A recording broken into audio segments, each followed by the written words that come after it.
What if I told you that you're probably making a huge mistake every single day, over and over, without even realizing it? Well, today we're breaking down a method from our source that's designed to stop that exact habit right in its tracks. 96. Think about that number.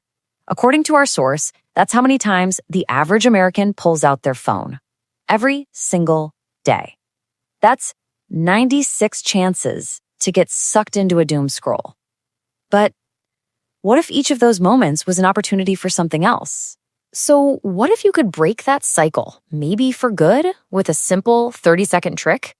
Our source says you can, and its promise goes way beyond just putting your phone down. Okay, let's dive into this. So, the whole method starts with something called a pattern interrupt.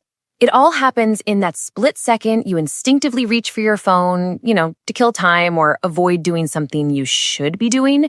But this time, you're going to do something different. And that is the pattern interrupt. It's so simple. Instead of grabbing your phone, you reach for a coin. The idea is to transform that moment of mindless distraction into a moment of, intentional focus. They call it the coin trick, and it comes with 3 really specific, really bold claims.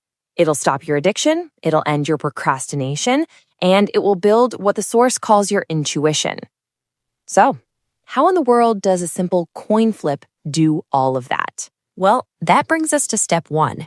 The source calls this part predicting the future, and this is where the actual game begins. Okay, so the core of it is incredibly simple. You just hold the coin, take a deep breath to kind of center yourself, and then you make a call. Is it going to be heads or is it going to be tails? But here's the key point from the source. This isn't supposed to be just a random guess. It's framed as a direct test of your intuition. It's a way to measure and train your ability to, and they actually say this, predict the future. But here's where it gets really interesting. What you do next depends entirely on that one flip. Whether your prediction was right or wrong determines your very next action. It's like a fork in the road. So you've got 2 distinct paths. If you're correct, the whole goal is to reinforce that good intuition. But if you're incorrect, the goal is to improve it by reconnecting with your body. All right, so let's look at path 1. You guessed correctly. Nice one. The source says you should close your eyes, let your brain get into that relaxed alpha wave state. Think of it like a mini meditation, and then visualize your number 1 most important goal for the year. But here's the key. You see it as if it's already done. It's in the past. It's an accomplishment. Now, what if you get it wrong? This is where the whole philosophy gets a little deeper. The source offers up this perspective. You don't actively improve your intuition. Instead, you create the conditions for your intuition to improve you. So, how do you do that? For an incorrect guess, the job is to reconnect with your physical self.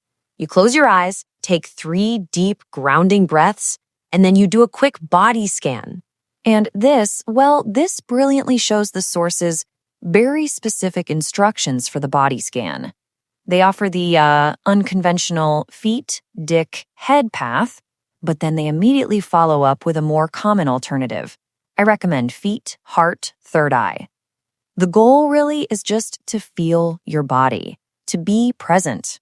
So, the big question is, why would you do this up to 96 times a day?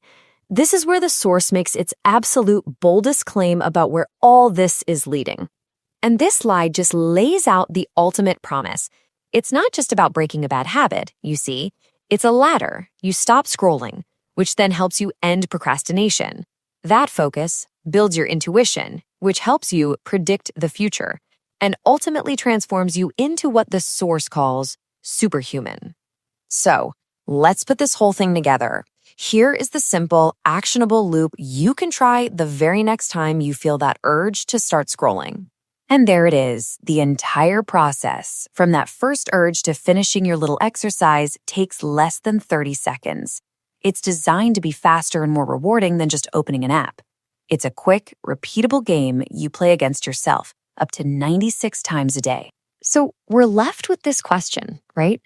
The source presents this really fascinating idea that the key to breaking one of our worst modern habits and maybe building a better version of ourselves could be as simple as a coin you carry around in your pocket. What do you think?